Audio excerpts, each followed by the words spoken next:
నమస్తే, నేను Chandana. Welcome to great Andhra big story.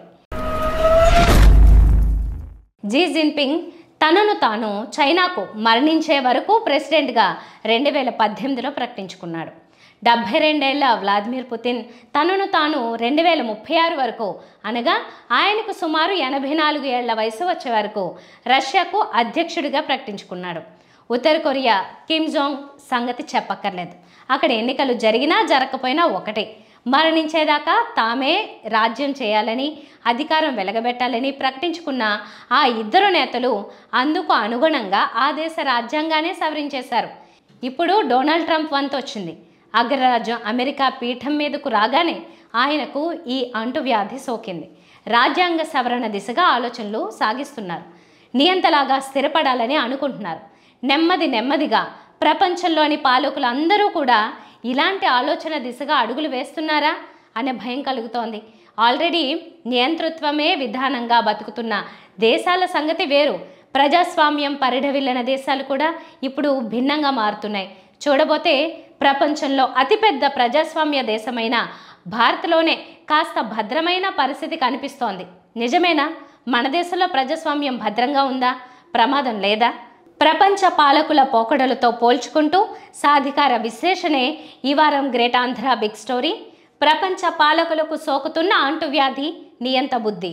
జోహాన్ వోల్ఫ్గాంగ్ వోన్ గోతే 17వ శతాబ్దం కాలం నాటి ఒక జర్మన్ రచయిత.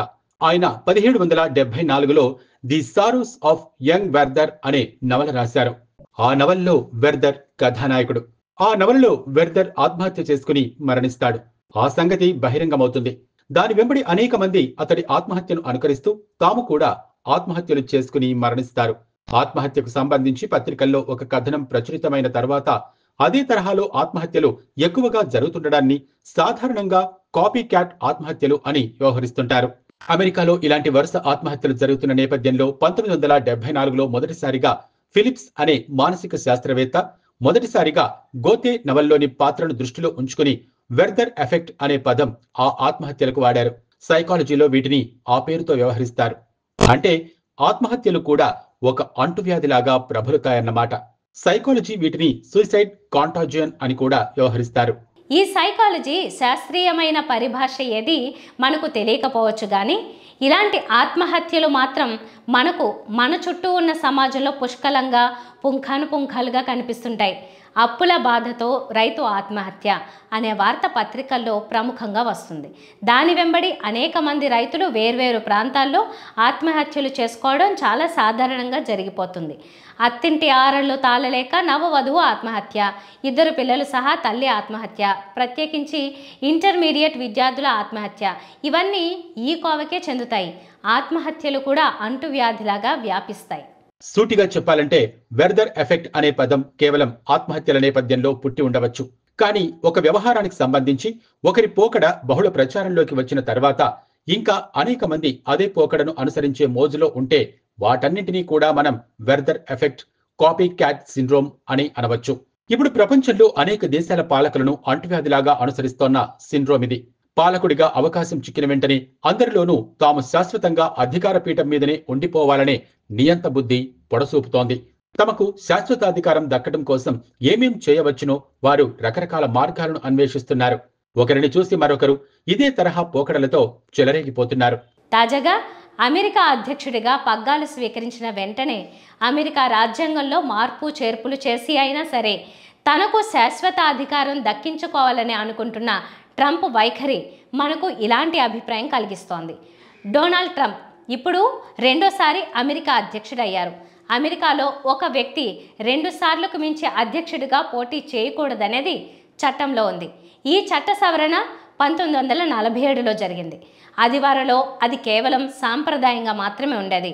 ఫ్రాంక్లిన్ డి రూజ్వెల్ట్ 1933 నుంచి 1945లో మరణించే వరకు వరుసగా 4 సార్లు అమెరికా అధ్యక్షుడిగా ఎన్నికయ్యారు.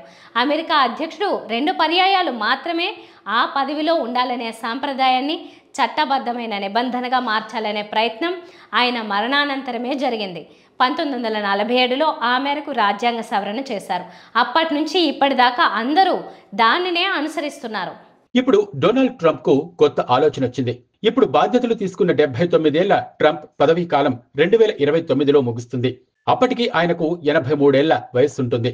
అప్పుడు తాను మూడోసారి కూడా అమెరికా అధ్యక్షుడు అయ్యేందుకు వీలుగా అవసరమైన రాజ్యాంగ సవరణ ప్రక్రియ చేపట్టాలనే ఆలోచనను ఆయన ప్రకటించారు. ఊహాజనితమే అయినప్పటికీ ఒకవేళ అలాంటి చట్ట సవరణ జరిగి ఆ మూడోసారి పోటీ చేసిన ఎన్నికల్లో ఆయన నెగ్గితే 87 ఏళ్ల వయసు వరకు అధ్యక్షుడిగానే ఉంటారు. లేదా ఆ రాజ్యాంగ సవరణ అనేది ఇంకా ఏ రూపంలో చేస్తారో తెలియదు గనక ఆ తర్వాత కూడా తానే అధ్యక్షుడు కాదలిచిన ఆశ్చర్యం లేదు. స్థూలంగా గమనించినప్పుడు అమెరికా అధ్యక్ష పీఠంపై మరణించే వరకు తానే ఉండిపోవాలని ట్రంప్ కోరుకుంటున్నారని ఎవరికైనా అర్థమవుతుంది. ఇది ప్రజాస్వామిక లక్షణం కాదు, రాజరికపు నియంత బుద్ధుల పోకడ. డొనాల్డ్ ట్రంప్కు ఈ ఆలోచన హఠాత్తుగా తనకు తానుగా తన బుర్రలో పుట్టిందేనని అనుకోవడానికి వీల్లేదు. మనం ముందే చెప్పుకున్న వర్దర్ ఎఫెక్ట్ ద్వారా ట్రంప్కు సోకిన అంటువ్యాధి ఇది. ప్రపంచంలోనే అగ్రరాజ్యపు అధిపతికి నియంత బుద్ధుల అంటువ్యాధి సోకింది. ఇతరత్ర అనేక విధాలుగా కూడా ఆయన దానిని ప్రదర్శిస్తూనే ఉన్నారు. అదే సమయంలో అది ఆయనకు ఎక్కడి నుంచి వచ్చింది అనే సంగతిని కూడా గమనించాలి. ప్రపంచంలో నియంతృత్వమే తమ విధానంగా గల దేశాలు అనేకం ఉన్నాయి. ఆ దేశాల నియంత పాలకులు తమ ఇష్టానుసారం దేశాన్ని నడిపిస్తున్న తీరును కూడా మనం గమనిస్తూనే ఉంటాం. ఆయా దేశాలు ఎంతటి దుర్భర స్థితిలో కునారిల్లుతున్నాయో కూడా చూస్తుంటాం. విధానమే నియంతృత్వం అయిన వారి గురించి ప్రత్యేకంగా ప్రస్తావించుకోవాల్సిన అవసరం లేదు. కానీ ప్రజాస్వామ్యపు ముసుగులో, ప్రజలు ఎన్నుకున్న ప్రజారక్షకుల ముసుగులో నియంతలా పాలించాలని అనుకోవడమే ఆలోచన పరులను ఇబ్బంది పెడుతోంది. ప్రపంచ యవనికపై అనేక మంది పాలకులు ఒకసారి పాలనా అవకాశం దొరికిన తర్వాత ఈ బుద్ధిని ప్రదర్శిస్తున్నారు. ఇటీవలి కాలంలో చైనా అధ్యక్షుడు జీ జిన్పింగ్ తన మరణం వరకు తానే అధ్యక్షుడిగా ఉండేలా ప్రకటించుకున్నారు. ఆ మేరకు చట్ట సవరణ చేసుకున్నారు. ఆ తర్వాత 2 ఏళ్లకు వెర్దర్ ఎఫెక్ట్ ప్రకారం ఆ అంటువ్యాధి రష్యా అధ్యక్షుడు వ్లాదిమిర్ పుతిన్ కు సోకింది. ఆయన 2036 దాకా అధ్యక్ష స్థానంలో తానే ఉండేలా రాజ్యాంగాన్ని సవరించేసుకున్నారు. అప్పటికి ఆయనకు 83 ఏళ్లు వస్తాయి. ఆ తర్వాతి సంగతి గురించి అప్పటికప్పుడు మళ్లీ రాజ్యాంగాన్ని సవరించుకుంటారేమో తెలీదు. ఇలా ప్రపంచంలో చైనా, రష్యా వంటి 2 పెద్ద దేశాల పాలకులు స్థిరీకరించుకుంటున్న నియంత బుద్ధులు అంటువ్యాధిల అగ్రరాజ్యం అమెరికా అధ్యక్షుడు ట్రంప్ కూడా ఇప్పుడు సోకినట్టుంది. నియంత బుద్ధుల్లో కూడా ఆయన ఎంతో ఔదార్యంతో 3వ దఫా పోటీకి వీలుగా సవరణ జరగాలని మాత్రమే అంటున్నారు. ఇప్పుడు 78 ఏళ్ల ఈ కుర్రవాడు అన్ని అనుకూలిస్తే చట్ట సవరణ చేయగలిగితే అప్పటికి 82 ఏళ్ల వయసులో మళ్లీ పీఠం ఎక్కాలనుకుంటున్నాడు.